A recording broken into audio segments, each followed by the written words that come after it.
The topic of today's video, how to fix system UI isn't responding error on Android. So this problem can be a very mixed bag, but I'm going to share with you a few tricks that might help. So obviously, first one to try, restart the phone. Hopefully that fixes it. Probably not though. So next thing to do would be to go into your files. Wherever your files are kept, mine are kept in this Google widget thingy, this Google bubble, and in files.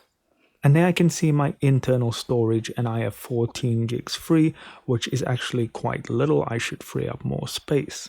Now, the next thing you want to try is swiping down and clicking on the settings icon on the top right. Okay, and then we are going to move down to apps, and we want to go app management, and we are going to type in SYS, and I am running on an Oppo system, so I use the Color OS. So I'll go on the system launcher, and basically I will just force stop and then restart the phone again. Hopefully that fixes it. Next up, something I really don't like to fiddle with, but while we're in here, we might as well search Google Play, and there we are, Google Play Services.